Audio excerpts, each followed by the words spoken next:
Yeah, okay, it is past 2, so we'll get started. Yeah. Thanks, people, for joining in on this lazy Saturday afternoon. Appreciate the effort. This is the 15th Edu Adda we are having. Rightly so. If any of you have 15-year-olds, you know it's a tricky age to deal with. So this is about socio-emotional learning in children and how to enable it as parents, educators, well-wishers, whatever. So Vishnu, who is a GenWise founder, will be facilitating it, and Dr. Bhushan Shukla, he's there, and Ramji Vallath will be the panelists along with him. And I'll give it over to Vishnu. He can introduce them and take it from here. Yeah, Vishnu, please. Yeah, welcome everybody. And though Soumya said lazy Saturday afternoon, I think those of you who are logging in at 2 p.m., you're already a parent and logging in at 2 p.m. on a Saturday afternoon. I think you're anything but lazy. So welcome to this conversation. We are essentially going to, as Soumya said, we're going to talk about enabling children to be socio-emotionally mature, and we're going to explore this with two very fine gentlemen, Dr. Bhushan Shukla. Some of you do know him. I noticed that some of you are parents who attended his parenting course. So, and the other is Ramji Vallath. I'll just introduce both of them. So, Dr. Bhushan Shukla is a child and adolescent psychiatrist. He was in the UK for several years, and then he came back to India in 2008, and he decided to exclusively focus on children and adolescents. So he has a flourishing practice, and apart from his practice, he is very passionate about advocacy. So to sort of prevent child abuse, he had created a program which was even featured on Amir Khan's Satyameva Jayate TV show. So he does talks, parenting workshops in many places, and we've been fortunate to have him at GenWise, where he's conducted about 5 courses in the last 5 months on parenting teenagers, and about 100 parents and couples have been through that workshop, and they've really found it very useful. So welcome, Dr. Bhushan. Thank you, Vishnu. Thank you. And Ramji Vallath is an exceptional individual. I know him also because he was the first person to rag me when I joined IIT Madras. He's a couple of years senior to me. And he's gone on, so he actually came from a small village or town in Kerala, and he studied in government school. So unlike, you know, people in our times who are doing all these Agarwal classes, brilliant tutorials and all that, somewhere from a small government school in a village, he actually made it to IIT, and with a very good rank. He was in electronics engineering and so on.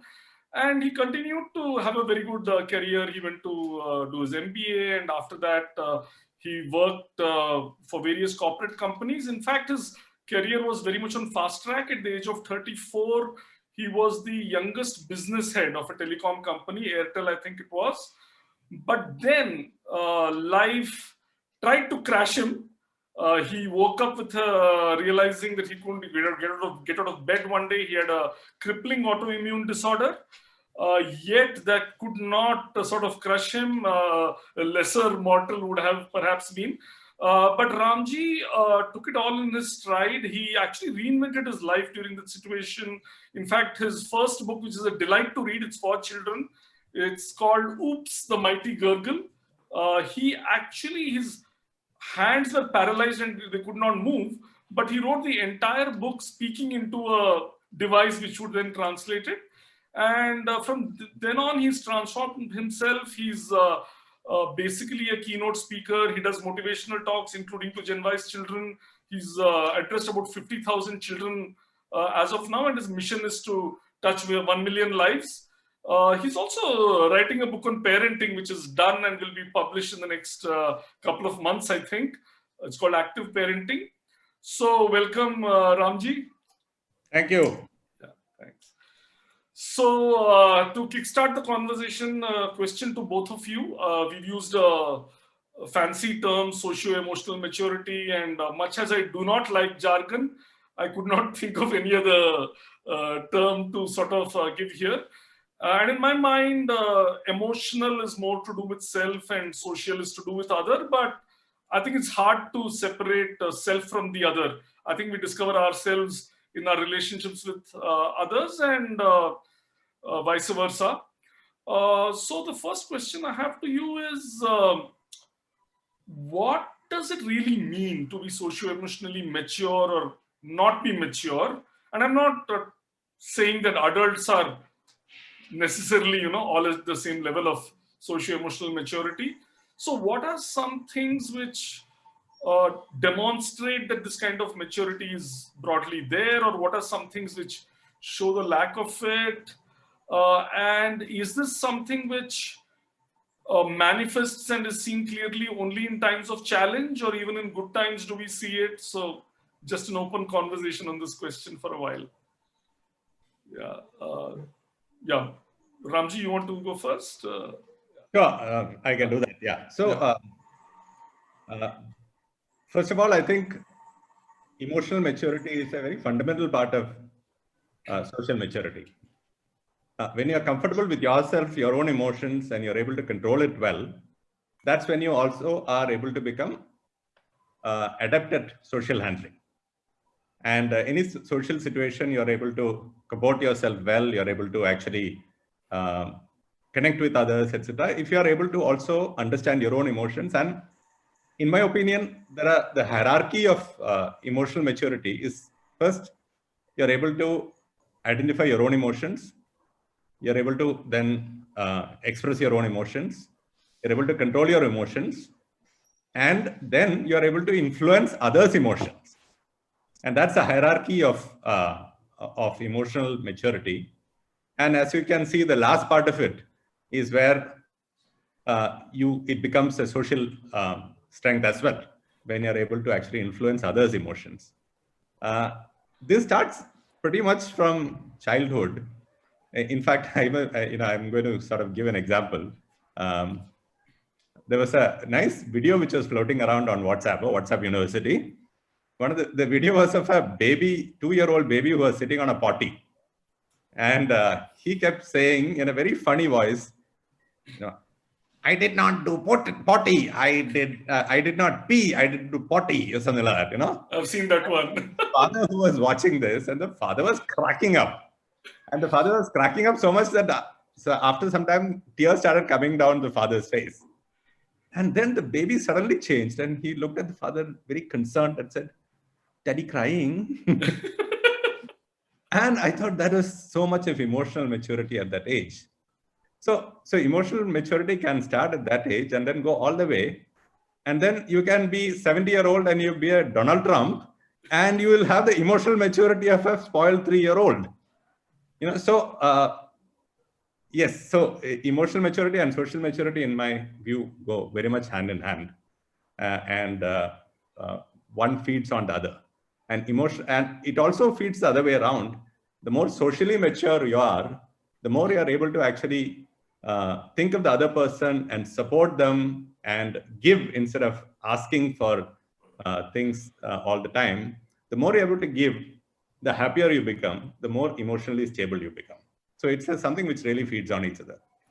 No, I'm sure you have much more to elaborate on this, and we'll come back to you. But Dr. Bhushan, if you could, share your thoughts. I actually completely agree with Ramji that this is the crux of it. We are social animals, and emotions do form a huge part of communicating with each other, either verbally or non-verbally as well. And there is no social communication possible without emotional understanding. So that is an important part that's evolutionarily built into us, not exclusively meant for the ape who walks, but even going down the evolutionary tree, emotions have been around right from the reptiles, or probably even before that. So they've been around for good 500 million years, and that's for good reason. So there is no doubt that it is more and more important. About the maturity part, I think what we can see is that if the age-appropriate interaction between the individual and his or her family or society is becoming too much riddled with friction, then we are looking at difficulty here. And that should be a guiding point for parents and for everybody, that if you're generating a lot of friction around you, then probably you are the one who's on the wrong side. I'm putting away the romantic idea of one person being right and the rest of the world being wrong here, because usually that happens once in a century, and most people don't know when it is happening. So it is wrong to assume that if friction is being generated around me, then I'm the right one and the others are wrong. That is also very important to be very mindful of, particularly for parents when they are backing up or protecting their children. I wanted to understand that a little better, Bhushan.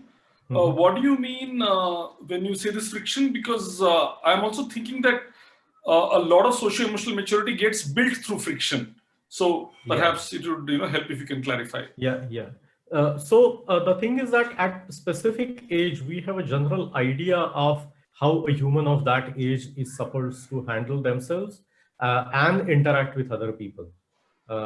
Your world starts expanding from self to family, or probably from self to mother and child dyad, then the family, then the caretakers, relatives, and then to school and all of that. So gradually you move on to meet people who are not your blood relatives and who have no responsibility of looking after you and who are not emotionally invested in you. So as you start meeting the wider world, how do you handle that and how do you interact with the world is something that is really important. Are you a good team player? Because it's a teamwork and everybody needs to do their bit for the whole thing to work. So are you a decent team player? Are you managing yourself well? And people who do not like huge amount of socialization, are they able to do that without generating bitterness around them? Is something that is really crucial. People used to have this idea of a mad scientist who works in a basement and has no contact with the world. Obviously, they haven't seen a modern university where even Nobel laureate has to write a grant for, write an application for the grant and actually get the money. So even at that level of intelligence, you still need social skills and social awareness. And that is what I'm talking about. Thanks. Before I continue my questions, I just need to make a quick announcement.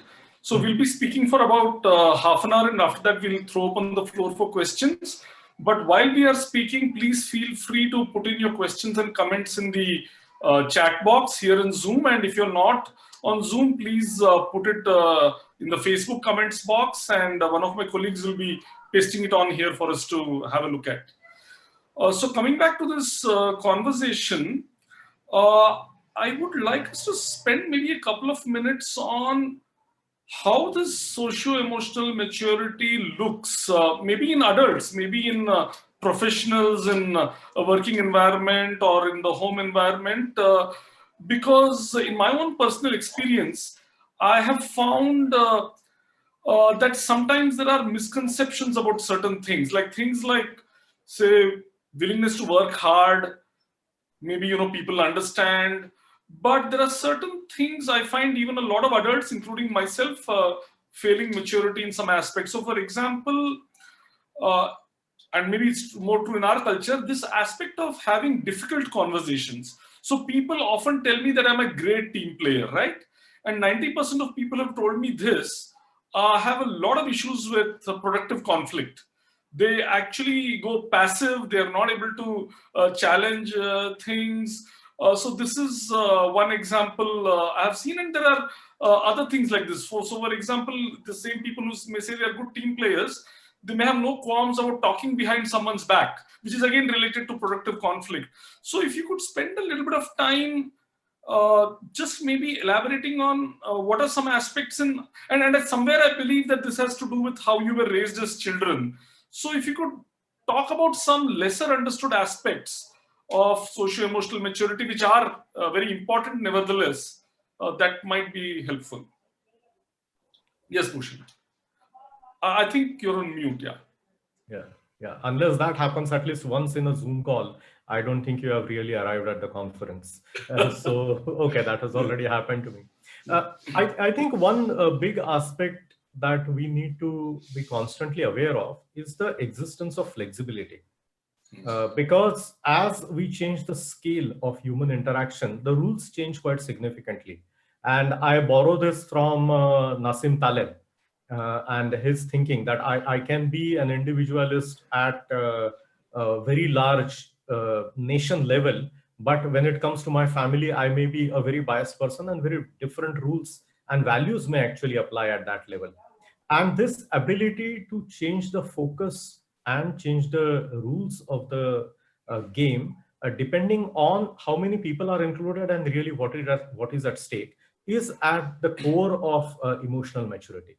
The inflexibility, applying the same rule to wider world and taking it back to a small group of people, or even in a dyadic relationship of husband and wife or parent and child, actually creates a huge amount of problems. So you may need to hold conflicting values depending on the scale that you are working on. And this level of flexibility, this ability to hold parallel and sometimes conflicting views is really important for this kind of emotional maturity. Is there an example you could share of kind Sure. of conflicting values one we need to hold it? Yeah, absolutely. Yeah. So for example, if I have got say a block of ice cream at home, and the elder child says, oh, I've been waiting for it for a very long time, and finishes the large component of it, but leaves only a little bit for say the child, the younger child, or just gives a tiny piece to grandmother and doesn't leave anything for me. As a parent, I'm absolutely okay with that if that child's age is, say, less than 10 or something like that. Right, but you take it to the school level where the same child has to share something with other children, then I would be less tolerant.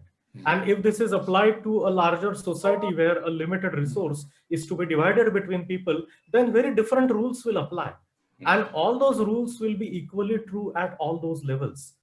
That here as a father, I'm willing to be more compassionate, more indulging, letting it go or forgiving it more often. And maybe at a society level, breaking that kind of rule will be seen as a crime and the person will be put behind bars. And I will be okay with that as well. So this kind of flexibility is something that we need to be really aware of. Okay, that's interesting. So you're saying that depending on the situation, the context, being able to take a different approach is an important part of socio-emotional maturity. Yeah. Ramji, some thoughts on this question? So, I think one of the aspects of what Bhushan was saying was about also ability to control your emotions, right? And express it in the exact right amount in a particular kind of a context. So if you look at a few aspects of emotional maturity, which I think are very important, one of them is how do you handle failures in life? And it can be as small as when you're a child, your toy breaks, and how do you handle that? To in an office environment, you don't get promoted, and somebody else gets promoted over you. How do you handle that? Or you a particular salary hike that you're expecting you did not get. How do you handle that? Or you get sacked from a job, and then how do you handle that? So each of them actually, starting from the childhood, the way you behave when you lose something, to the way you behave as an adult, is all very similar kind of a situation. And the emotional maturity to handle each of these things have to be built early from childhood. And that's where the role of parents, the role of the teachers and school, etc., come in as extremely important to shape the success of that person. And success obviously depends on the ability to handle some of these emotions. There are people who can just fly off the handle at the drop of a hat, and maybe after 10 minutes they cool down. But that 10 minutes they would have done undying damage to the relationship around them. However, a person who is able to calm himself or herself when suddenly being confronted with adversity and able to handle it in a much more mature fashion, and also able to think from the other person's point of view, these are the people who actually succeed in life. If you look at leaders who are effective in organizations, Mhm. There are people who are able to not only control and Mhm. express their emotions in the right fashion at the right time to the right amount. Mhm. And also then people who can influence the emotions of others when an organization is going through a tough phase. How do you ignite the happiness back into the people? How do you get them to focus on the final goal? How do you get them to get charged up and go after it? Those are all aspects of emotional maturity and bordering on and not bordering on and actually contributing into social maturity as well. Okay. Yeah, thanks, Ramji. So I'm hearing flexibility in approach, self-regulation. The failure point, I think, is very important, learning to deal with failures. In fact, if I take my own example, I was quite a good student in school, at least till grade 10. And I recall that I used to, come first or second in class till 10th grade without studying the day before the exam. And I thought that, intelligent people are not supposed to study. Right. And of course, and in fact, when I stood 11th in Delhi, out of however many people took that test in Delhi, that CBSE exam, I actually developed a contempt for other students at that age of 15 or whatever. I said, oh, others are so stupid that I came 11th, I didn't even, study. And, but reality was to hit me soon later, right? And 11th and 12th, things got tougher for me. It was not so easy. I didn't make it through IIT the first time. And then I thought I was not very smart. And even in IIT, I did not really work hard. I thought that, I should be able to do well without working hard. And so some crazy notions. And in hindsight, I don't know how it is in this generation. At least in my generation, I think if you were bright and you were doing well, I don't think we were given greater challenges. I think if I was challenged more in school, perhaps, I might have understood that what is the value of hard work, persistence, commitment. I think I started understanding it only in my late 20s. So I can relate to this. So the next question to both of you is, maybe you can sort of answer it in your role as parents as well, because I know both of you are parents of teenagers, and some are maybe exiting the teens and have exited teens now. So the question is this. On one hand, the socio-emotional maturity seems to develop through the kind of messages you get from your parents. By messages, I don't mean that they're sitting and telling you, but there is a role modeling, something happening, or maybe something is happening in school or in media, you're seeing something. And on the other hand, there seems to be a certain element of agency which the individual has, right? I mean, two people in the same situation, in the same family, also behave differently. So some thoughts on how does this develop? One in terms of environmental factors and one in terms of what an individual can do. And my sense is that even a child, maybe a very small child, it's not right that the less than 10-year-old child who's not sharing his ice cream at home is a different case. But I do believe that children after 11 or 12, they start having an increasing amount of agency, even in difficult circumstances, to make certain choices. So if you could talk a bit about how does this develop, and from this you could even share what parents and educators can do. We've already spent about 20-25 minutes in this conversation, so both of you can speak on this for about maybe a few minutes, and then we could actually start taking questions. Thank you. Yeah, Bhushan, you were going to say something. Yeah, sure.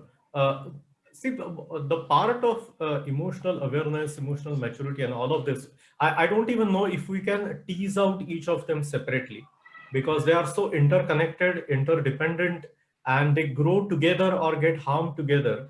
So it does get a fairly complicated, it gets into a complicated equation. What we need to know is that the two very different parts of brain come into play here. The deep part of your brain, the emotional brain, usually we see the picture of brain as the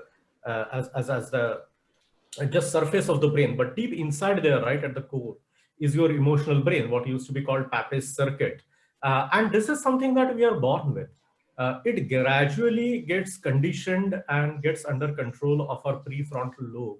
As we grow up, the maturity of prefrontal lobe happens by the latest research, the line has been moved to 40 years of age, where the myelination actually finally gets complete. And that's why a lot of us actually feel as if we are coming into our being into late 30s or 40s, because now your brain is actually able to control your emotions better. There is a neurobiological reason for that.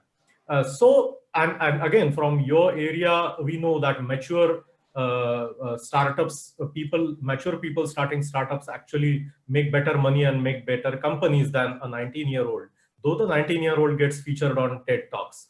So that is how it works. So we need to be aware of that we are born with something, and what we are born with is fairly unique and different. Even in identical twins, you will see different emoting patterns very early on. But as your prefrontal lobe gradually gets programmed by the environment around you, and again, genetics will also play a part in that, probably more of epigenetics than pure genetics. That is where it all starts changing. And that is where society, systems, parents have a huge role in helping children. Okay. So, yeah, Ramji, you were saying something. Can I add to that? Yes, please. And to take off from where Bhushan left off with the last part of it, which is the role of the society and the parents. So there are some specific things which I think parents can do to really support the emotional and social development of children. Number one is, I think, and this is maybe the most important one, is that communicate, and communicate. You know, talk to children all the time. From the time they are born, you continue to talk to them all the time, and starting with, you know, just telling stories, just speaking, their language skills pick up, their ability to understand, and you connect what you're saying to the facial expressions, your emotions then come through. They understand emotion, they start understanding emotions. So communicate as much as possible, and as you grow through adolescent stage, etc., that communication becomes extremely important. So I'm very proud of the fact that whatever my kids do, they come and tell us first, and we know so much about their life, more than even some of their best friends do, and they have no problem coming and telling us, because we don't look at it from a very judgmental point of view, and they have the comfort feeling that whatever they tell us, we will not judge them, but we will be with them, supporting them, and helping them in terms of coming to the right solution. And we explicitly say this. We actually tell them that whatever you do in life, even if it is, or whatever you're going through in life, whatever difficulty, even if it is something that you brought upon yourself, come and tell us, because we are there to support you. So that the child always feels secure in the relationship. And it's very paradoxical. Huh? The more secure a child feels and knows that they are supported, the more confident actually they become.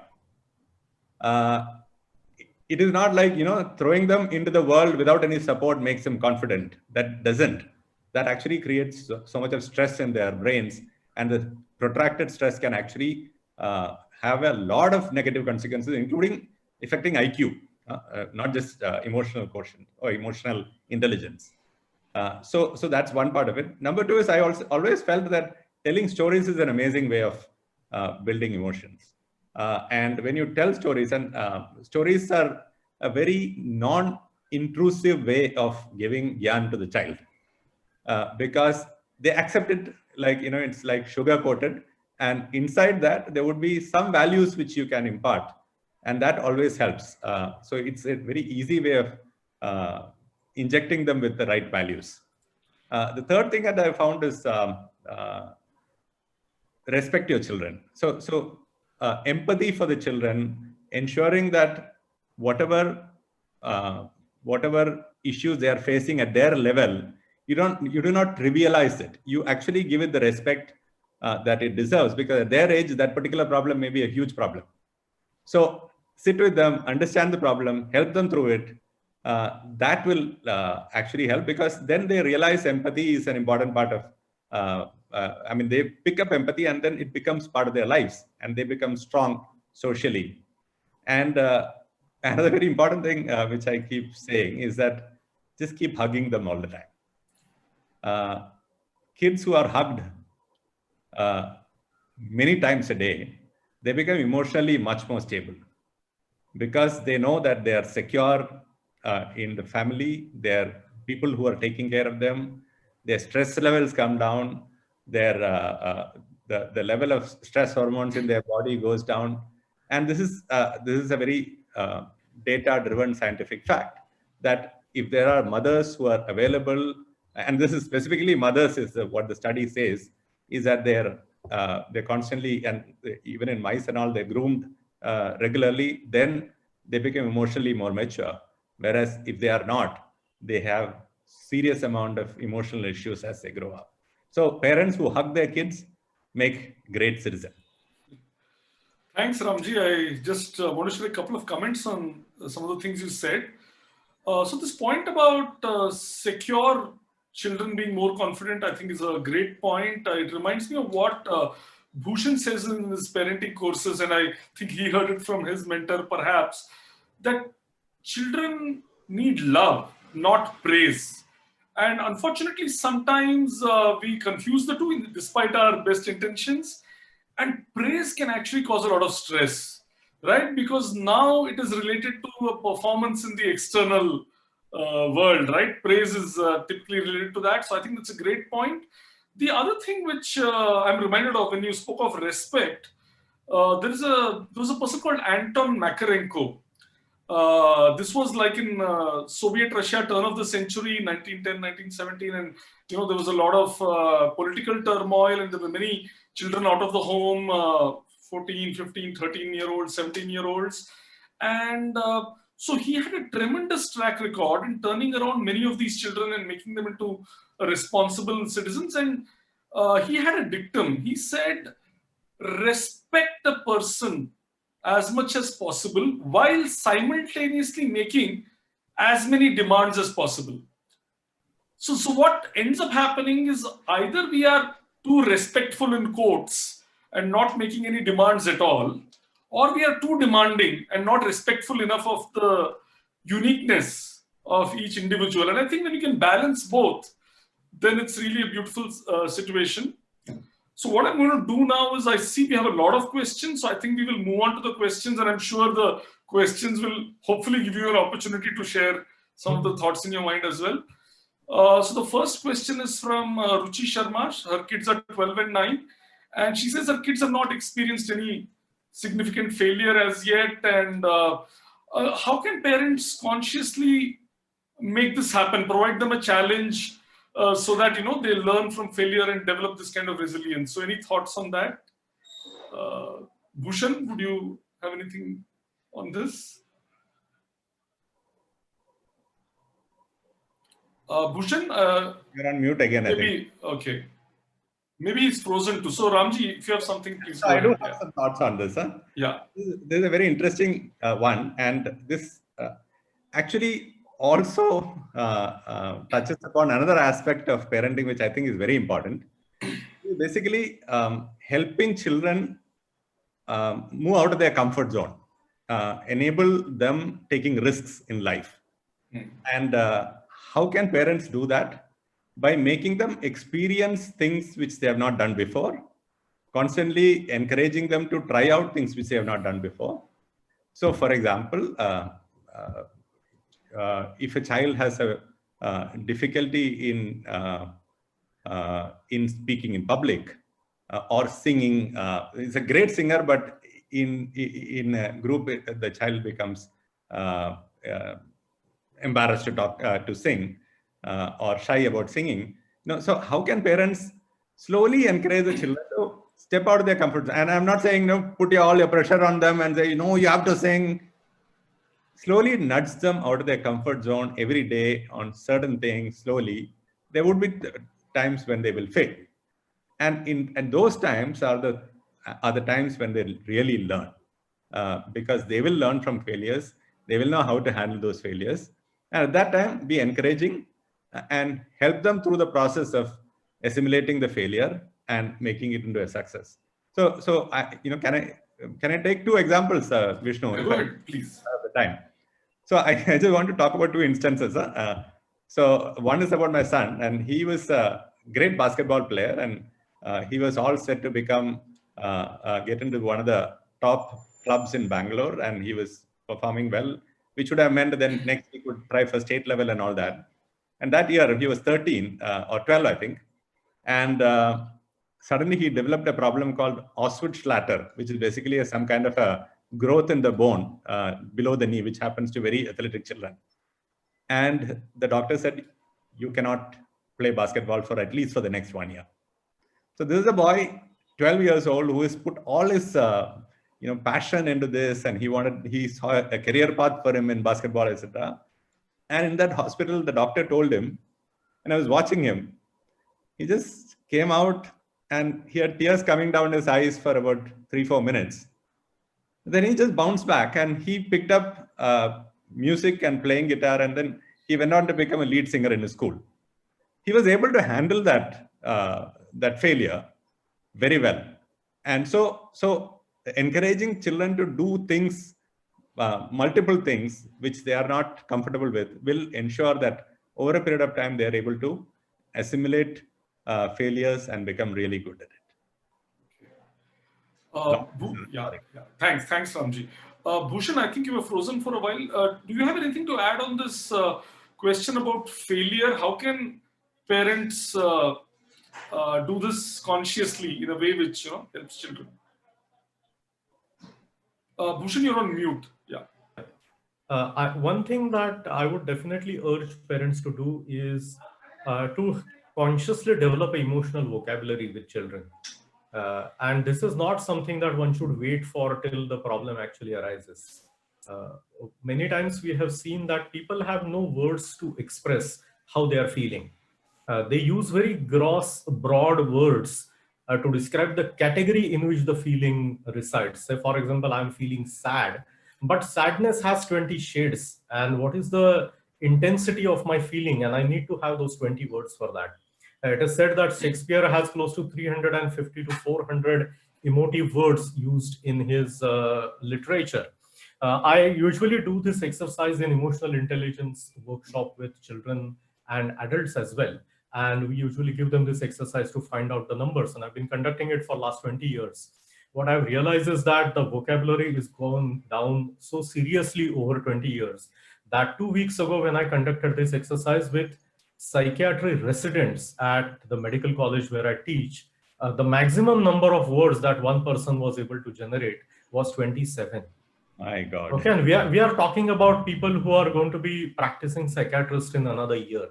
And this is the level of vocabulary empowerment that we are seeing.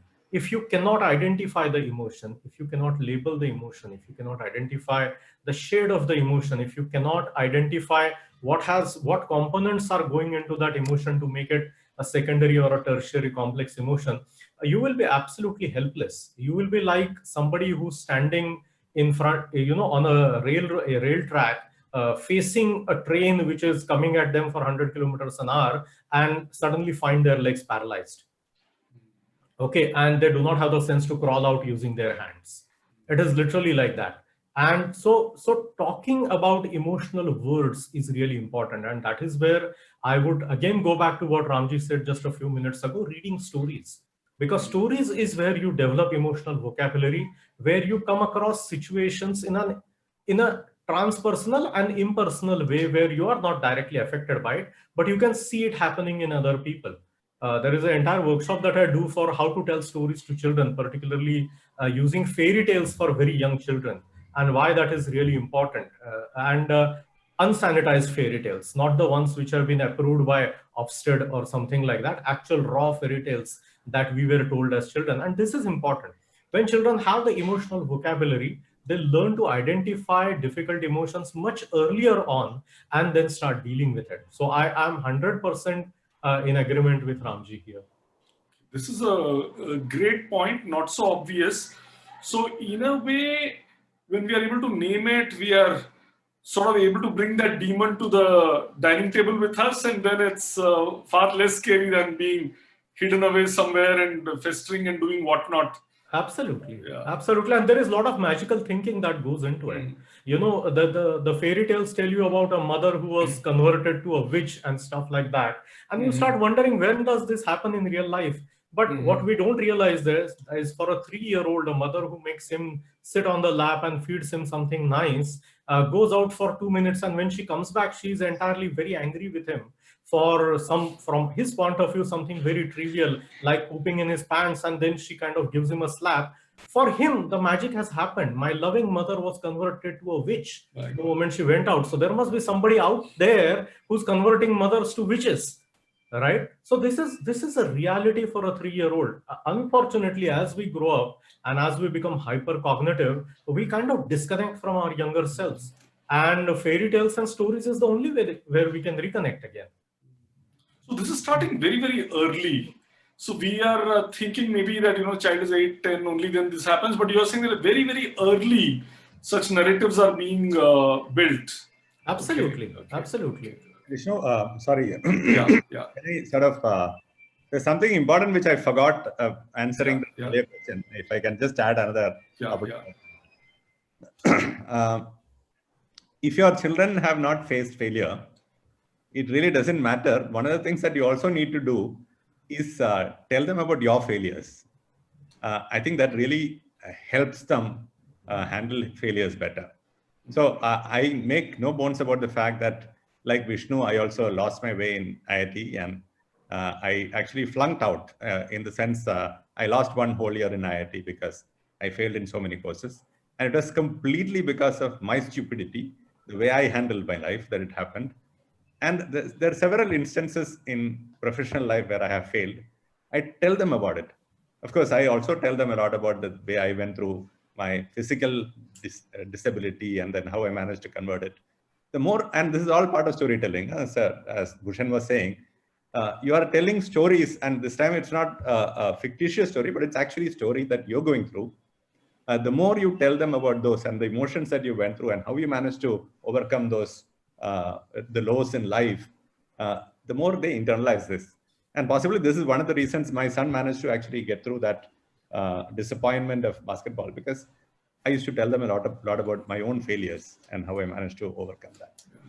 Well, I think it's a great point. The one caveat I would add to parents on this conversation is these have to be done as a habit. If these things, I think, are done when a child is going through a really difficult phase and only then you share it, they may not always be so effective. It may look like, I mean, one of the things we have to guard is to make children feel that we already know what they're going through because we have been children before. I think that is a trap to avoid. Certainly they can benefit from our experience, and there's a time to advise and share our stories, but I think you have to stay away from this manipulation kind of thing. So there are several other questions, so I'll move on. We do have 15-20 minutes left, so you're not doing too badly for time. So Praveen asks, he says that in a conflict situation, a statement often used is, you're not mature enough. And maturation is, seen as a virtue, and it should be inculcated in parenting. So can you elaborate on this notion of maturity? And if it's not clear, I can ask Praveen to, actually say what he exactly meant. So, Praveen, would you, Makes sense. So, Praveen, would you just like to share what your question was about? In what kind of conflict do people say you're not mature enough? Perhaps you can just tell us, unmute yourself.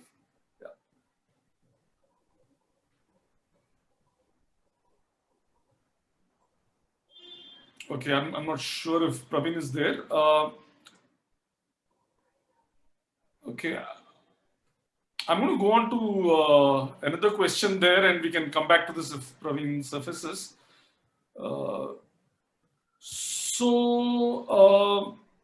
There's a parent, Isha. She's, I think part of the question is already answered, so maybe we'll come back to it. She's asked, in which ways can I help my child to gain emotional maturity? I think Ramji and Bhushan have shared some thoughts. Here's an interesting question again from Ruchi. She asks, is there any value to having a competitive nature? I find competitive adults very petty and annoying. I try to model cooperation over competition to my kids. Is that wrong? Yeah. So, Bhushan, any thoughts on this?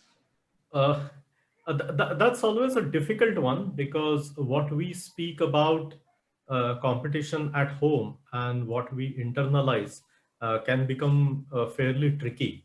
Again, is competitiveness geared towards achieving excellence, or is competitiveness geared towards just being better than the next guy? And that is where competitiveness can really hurt.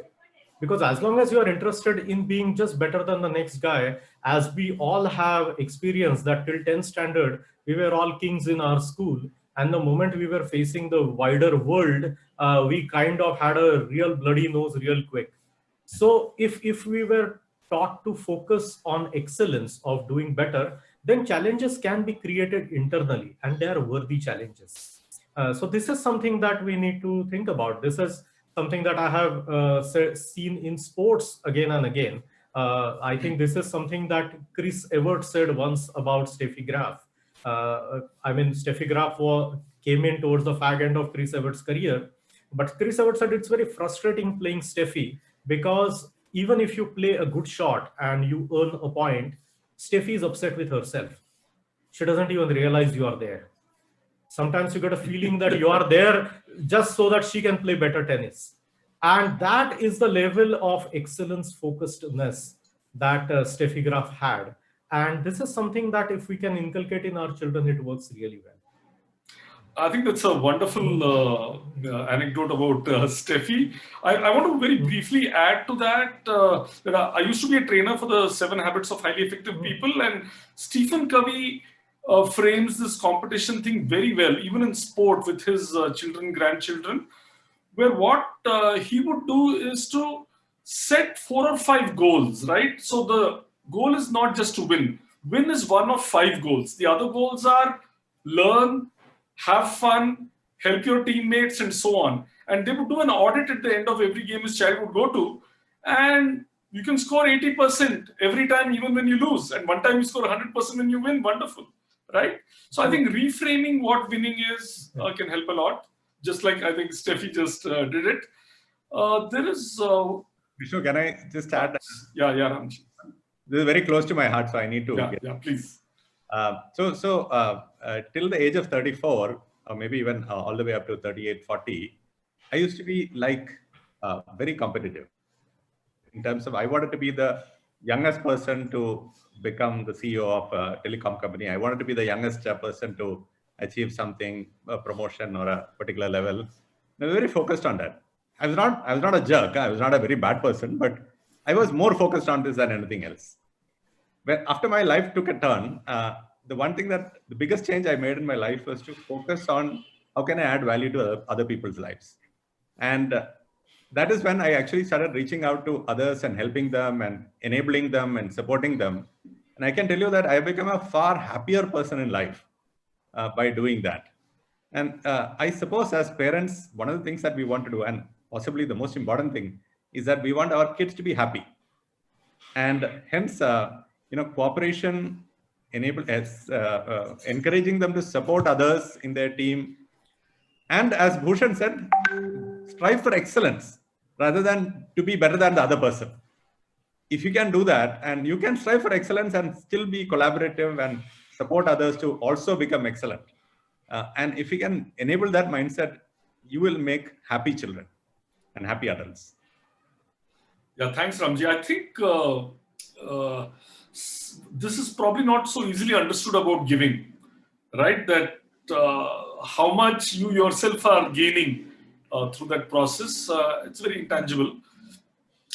So the next question is from Sachin. Sachin asks, providing security and support to children versus making them independent or letting them handle a situation by themselves. Are these different things? Where should the line be drawn? I think anatomically there is a very clear lesson for us from nature. Our very act of walking is actually a controlled fall. Okay, each step we take is towards preventing falling down on the ground while propelling ourselves further. And that is exactly where the independence and support comes through. The support should be just enough to prevent a catastrophe. Okay, not tiny bruises and tiny hurts here and there, but to prevent a catastrophe. Your support should be like a parachute. It is there if the emergency turns up, but it is not there all the time so that the kid can't even jump. And keeping that is really important. And if I have to see, most people tend to err on the side of safety. I am somebody who errs on the side of less safety, because I live in a world where kids are not jumping out of 9th floor window, right? They're just saying that I want to appear for my next math exam without studying math even little bit. That is the kind of courage that kids want to show. And I think that's perfectly fine. I don't want to eat this evening because I don't feel hungry. Or I don't want to be, I want to play basketball instead of playing tennis, which my coach says I'm really good at. Now, these are not life and death issues. These are just expanding horizons. And anything that is going to expand horizon for my child, teach them the limits of their ability or improve their awareness, I'm all game for that kind of challenge for the child, no matter how scared I am as a parent. Yeah, I think that's a beautiful analogy. So somewhere, sometimes we have this fear of even small things and we elevate them to a catastrophe. But it's not a catastrophe if a child fails one exam or even breaks his hand or something. It's not a catastrophe. Yeah, I think when parents say catastrophe, they really haven't seen catastrophe in life. Yeah. You know, that what parents term as catastrophe are not even minor hiccups. Yeah. So we need to be really aware of that. If this was happening to someone else's child, will I call it catastrophe? And if the answer is no, then it is not a catastrophe for my child as well. Okay, I think that's a great practical tip which you can use. We should not confuse between support and shelter. Support is something when a child feels that if they fail, there is somebody who they can turn to and then get comforted. Shelter is when you actually prevent the child from taking risky situations. And when I say risky, I'm not talking about physically risky, when something that can kill you, etc. I'm talking about where you can actually fail in a particular task or whatever. And there, I think we need to let them, and Bhushan is absolutely right, you should actually encourage them to try out new things and fail if required, and come back, learn from that, attempt it again, and then that is the way to actually make them more confident. At the same time, support is so important that they know that if they fail, they can talk about it with their parents, who will not judge them for the failure, but who will actually support them through the failure. Yeah, I think this distinction between support and shelter is very useful. Bhushan, Radha asks a question about your point about, people losing this emotional vocabulary, including psychiatrists, which she says is quite disturbing. So she's asking, why do you think this emotional vocabulary has come down? Is there something in the environment that has led to this? I think the answer is a very uncomfortable one. And what we are doing right now is actually contributing to losing that emotional vocabulary. Because we have become very visual people. And we now try to process most of the information that comes to us through our eyes. That is one. Second is that we consume more ready-made information. And third is that we are given our entertainment and our fantasy world has become more gaudy, where more fundamental emotions are portrayed in a more exaggerated way than any subtleties there. So you typically develop subtle emotionality and subtle emotional vocabulary by contemplating on life's experience and by reading and by actively searching for the correct word which describes this. It's an active process that has to go on through the life. If we continue to be consumed by cartoons and video games and then TED Talks in our adult life, we are not actually going to emerge any wiser.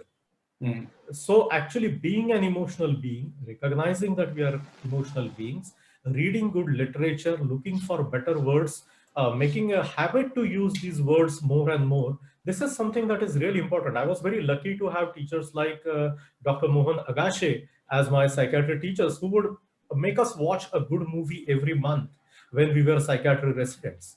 And I think that is a more effective way of teaching. He would say that, we psychiatrists are talking about mental health and issues for last 50 years. Look at what people have been doing for last 5,000 years. There is a rich world out there which is willing to teach you. Are you willing to learn? And this is something that needs to happen. This constant hyper cognitive achievement drive actually drives up our vocabulary. That's my experience. Thanks, Bhushan. That's very interesting. And I have heard from schools about similar aspects. So last 15 years when I visit schools, some of the school leaders, principals, they tell me that, so when we were growing up, perhaps in the 80s, a lot of language in school, the focus was on aesthetic aspects. But slowly, it looks like even many parents have started valuing the aesthetic aspects less. And the functional aspect of the language is looked at, and maybe the rise of the BPOs also contributed to this. I don't know what is the reason. And I think these aesthetics are far more important to a rich social and emotional life than one would sort of imagine. So we have only about 5 minutes, so I'm going to take a couple of questions and we'll end this. One question which I think is important. So Neelam says that sometimes children, so like Ramji mentioned, that we get them to do activities which are outside their comfort zone, try different things so that they start developing this resilience and failure to some extent. But children may feign disinterest or overconfidence, or they are very smart at coming up with reasons why not to try that. So maybe Bhushan, you can take this up first. So are there some strategies to counter this and still get them to try these things? So first of all, I would not take that up as a project to expand child's horizons actively. Okay. Yeah, I think a lot of parenting happens by demonstrating it and children visualizing it and seeing it casually. What we consciously do is not parenting, because that we do barely for 5 minutes in a day. What we unconsciously do over and over again repetitively in front of our children is what parenting is really about. So I wouldn't go out with that agenda to expand their horizons. If my child sees me trying out things and me verbalizing while I am doing that, or relating to some experience that I had in the day, my dinner table conversation is something that I would look at. And then child has, everybody is constantly trying to expand their horizons. Just because it is not visible, it is not measurable, it is not quantifiable from my point of view, does not mean a person is static or going backwards or is regressing. So I would wait for the child. Children need their own time, and they all blossom at different times. They have their confidence coming up for different areas at different times. I mean, Amitabh Bachchan is a great example of that for us. A man who was once a superstar, then a huge failure, and then again went on to become superstar. And that's how it works. So let's give them time. Let's be patiently by their side and enjoy the innocence while they are not exploring very actively, because that is to be cherished as well. Okay, this is the final question I'm going to ask, after which maybe I'll ask both of you to share your final thoughts. So one parent has asked that her 10-year-old shows very little interest in empathizing and helping others. So is this something, so she's asking, how do I change that? And I'm not very sure how important it is for a 10-year-old, so it's an open question. Yeah, Bhushan, would you like to? Oh, okay. So again, empathy has multiple levels, and we reach different levels as we grow old. And those of us who have parents must have seen that the empathy also starts disappearing as we age.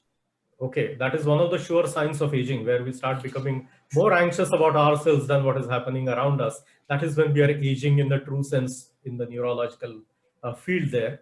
So a child will start growing up, just letting them be with other children itself is important, because we have to realize one thing, that children learn more from other children than from adults. what Lev Vygotsky has called a zone of proximate development. People who are 2-3 years older and younger than us are in the same time zone. And that is where children learn the most from. We learn more from each other in colleges and schools than actually learning from our professors. That's why we should be teaching our friends. We should be learning from our friends, which is the most effective way of going about education. So letting children be with other children is one of the most important things. They will learn it from there, because adult empathy looks very different from a child's empathy. They will find their level, which is emotionally and developmentally appropriate level, and start experimenting with that, and they will be okay. Thanks, Bhushan. So it's been a great session. I've learned a lot of things, and I think we'll pull out some of these things, make it into clips, and put it out there for people. Anything? So Ramji, is there anything else you want to share? We are almost at the end of the session. Anything else you would like to conclude with? Yeah. So I actually always talk about the one value which if we can impart to children, it will actually encompass a huge number of things. And that one value is respect. How do you impart respect? Number one is the role modeling respect. When the parents respect each other, treat each other with respect, they respect people around them, including maybe the domestic help or their own parents or anybody else they come in contact with. Respect has many aspects. Empathy is one of them, because if you respect somebody, you treat that person with empathy. Respecting that other person's feelings is empathy. Respect is also about being fair and just in dealings with others, because respecting the other person's right, that's why you're being fair and just. So respect has so many aspects which are very important for social success. And the way to demonstrate, to inculcate that, number one, I mean, again, I go back to some of the basic principles.